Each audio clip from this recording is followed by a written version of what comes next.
Good morning दोस्तों। आज हम बताएंगे कॉपीराइट क्या होता है। तो चलिए हम वीडियो को स्टार्ट करेंगे। आप जानेंगे कॉपीराइट क्या होता है। कॉपीराइट एक कानूनी अधिकार है जो किसी व्यक्ति को अपनी रचनाओं को अनाधिकृत उपयोग से बचने का अधिकार देता है। कॉपीराइट क्या देता है? अधिकार। अनाधिकृत मतलब कि आप ज़्यादा किसी का कॉपीराइट नहीं कर सकते, किसी का वीडियो को आप कॉपी नहीं कर सकते हैं।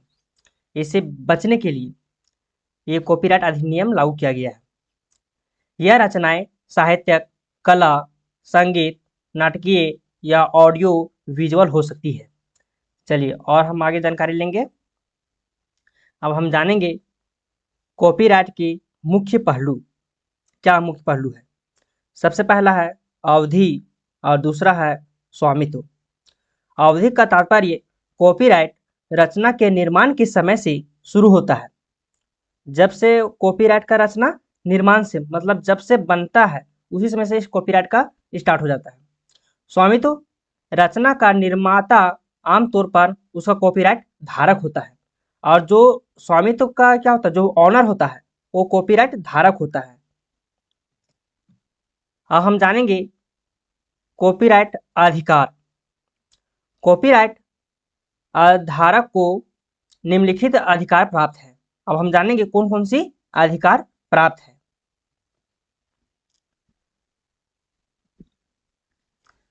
पहला अधिकार अपनी रचना को प्रकाशित करने का अधिकार।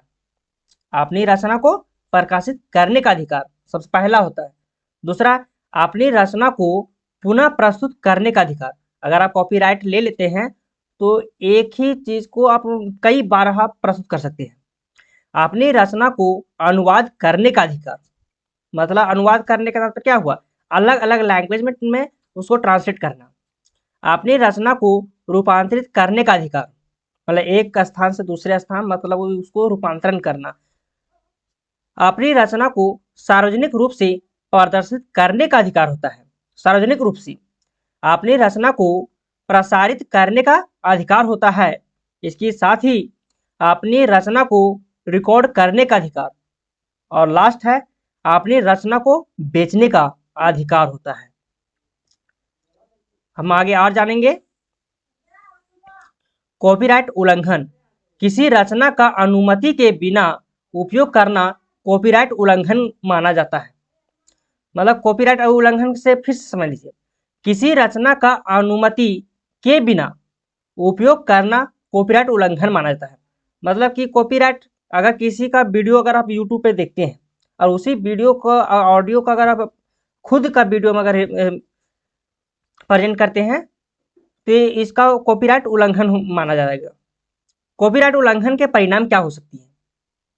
कॉपीराइट उल्लंघन के परिणाम स्वरूप दंडात्मक और नागरिक दायित्व हो सकती है। अब जानेंगे हम कॉपीराइट के अपवाद के बारे में। तो चलिए हम स्टार्ट करेंगे। सबसे पहला है उचित उपयोग। उचित उपयोग का तात्पर्य क्या होता है? उचित उपयोग शिक्षा, टिप्पणी, आलोचना, रिपोर्टिंग, छात्रवृत्ति या अनुसंधान की ये रचना के लिए एक छोटे से हिस्से का उपयोग करने की अनुमति देता है। अब जानेंगे सार्वजनिक डोमेन। सार्वजनिक डोमेन में वे रचनाएं शामिल है जो कॉपीराइट द्वारा संरक्षित नहीं है, जिसको आप कभी भी यूज कर सकते हैं। मुफ्त लाइसेंस कुछ रचनाएं मुफ्त लाइसेंस के तहत जारी की जाती है जो दूसरे को रचना का उपयोग करने की अनुमति देती है। अब जानेंगे हम कि भारत में कॉपीराइट। अब भारत में कॉपीराइट का नियम क्या है उसके बारे में हम स्टडी करेंगे। भारत में कॉपीराइट कानून 1957 में बनाया गया था। अगर क्वेश्चन में आएगा कि कॉपीराइट अधिनियम कब बनाया गया था, कानून 1957 में।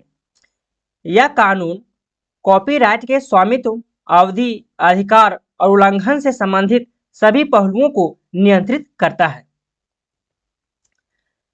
अब भारत में कॉपीराइट के अधिकार को हम विस्तार से स्टडी करेंगे। भारतीय कॉपीराइट अधिनियम 1957 भारत में कॉपीराइट कानून का मुख्य आधार है। यह अधिनियम साहित्यक, कला, संगीत, नाटक और ऑडियो विजुअल रचनाएं सहित विभिन्न प्रकार की रचनाएं को कॉपीराइट सुरक्षा प्रदान की गई है। अगर कोई पूछेगा कि भारत में कॉपीराइट किस किस पर लागू हो सकती है, तो सबसे पहला साहित्यक, कला, संस्कृत, नाटक, ऑडियो विजुअल इत्यादि पर लागू होता है। अब जानेंगे अधिनियम में कुछ महत्वपूर्ण संशोधन। क्योंकि कोई भी नियम बनता है उसमें समय समय पर संशोधन किया ही जाता है। 1994 में एक संशोधन हुआ था, अब इसके बारे में जानेंगे। कॉपीराइट अधिनियम में 1994 में पहली बार संशोधन किया गया था। इस संशोधन ने अंतर्राष्ट्रीय कॉपीराइट मानक के अनुरूप अधिनियम को लाया गया था। अब दूसरी बार 2012 में भी संशोधन किया गया था। कॉपीराइट अधिनियम में 2012 में दूसरी बार संशोधन किया गया था। इस संशोधन ने डिजिटल युग में रचनाओं की सुरक्षा के लिए अधिनियम को अनुकूलित किया गया था। 2012 में जितना डिजिटलीकरण हुआ उसके अंतर्गत में कॉपीराइट कानून लागू किया गया था।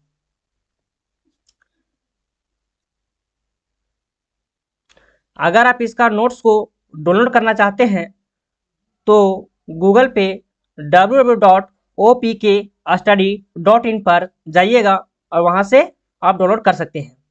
इसके साथ में लाइक, कमेंट और शेयर और सब्सक्राइब कर लीजिएगा ताकि इसी तरह का वीडियो आपको मिले। धन्यवाद दोस्तों।